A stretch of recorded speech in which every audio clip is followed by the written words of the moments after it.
نہیں، اسے یہ ماننا پڑے گا کہ اس کی سمجھ محدود تھی۔ تو میرا سوال یہ ہے کہ کیا جب ایسی کوئی نئی چیز سامنے آتی ہے تو ہمارے پرانے تمام سائنٹیفک قوانین غلط ثابت ہو جاتے ہیں؟ دیکھیں، یہی سائنس کی سب سے بڑی طاقت بھی ہے اور عاجزی بھی۔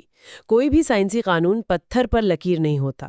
جب کوئی نیا مشاہدہ پرانے قوانین سے ٹکراتا ہے تو سائنسدانوں کو اپنے قوانین میں ترمیم کرنی پڑتی ہے۔ مطلب انہیں اپنے نالج کو اپڈیٹ کرنا پڑتا ہے، بالکل ویسے ہی جیسے بادشاہ اور ہاتھی والی چال دیکھنے کے بعد تماشائی کو شطرنج کے اصولوں کی اپنی سمجھ کو اپڈیٹ کرنا پڑتا ہے۔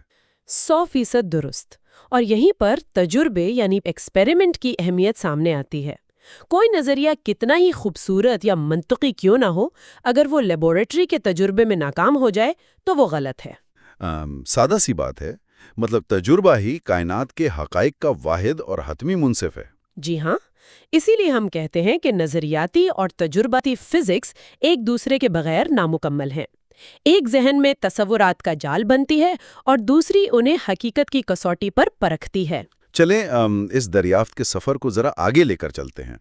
جب فائنمین کائنات کے بنیادی اصولوں کی بات کرتے ہیں تو وہ ایک نہایت ہی چونکا دینے والا تصوراتی تجربہ پیش کرتے ہیں۔ ہاں، وہ ایک بہت ہی گہری بات کہتے ہیں کہ فرض کرے کوئی بہت بڑی آفت آ جائے اور انسانیت کا تمام تر سائنسی علم، کتابیں، لیبارٹریاں سب کچھ تباہ ہو جائے۔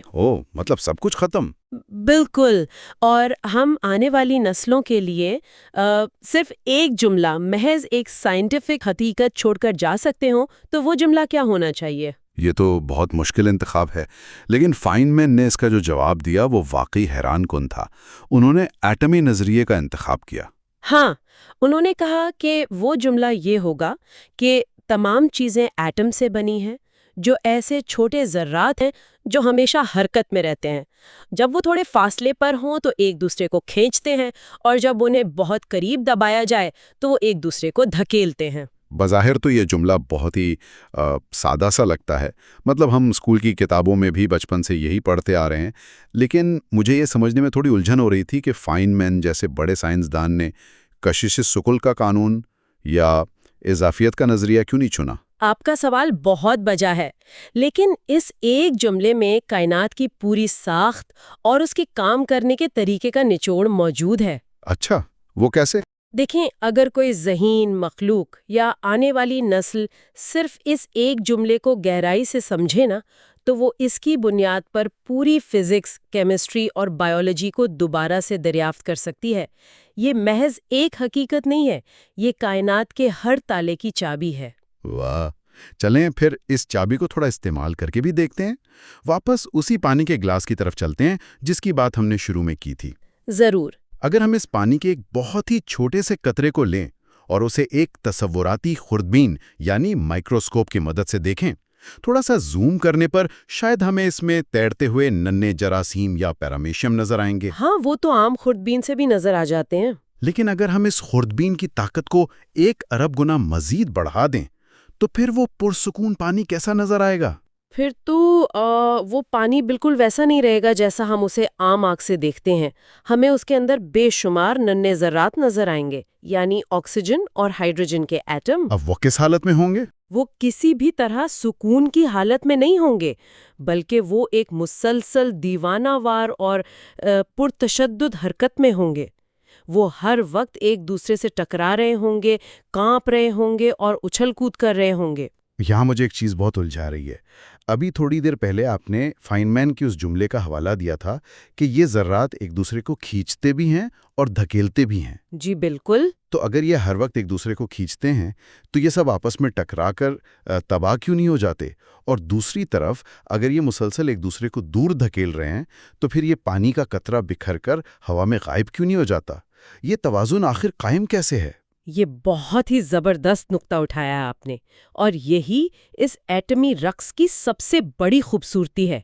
ان کے درمیان ایک نہایت نازک سا توازن ہوتا ہے۔ مطلب ایک فکسڈ دوری ہوتی ہے ان کے درمیان؟ ہاں، جب یہ ایٹم ایک خاص فاصلے پر ہوتے ہیں نا تو ان کے درمیان کشش کی قوت زیادہ ہوتی ہے جو انہیں ایک ساتھ جوڑے رکھتی ہے۔ اسی وجہ سے پانی کا قطرہ اپنی شکل برقرار رکھتا ہے۔ اچھا،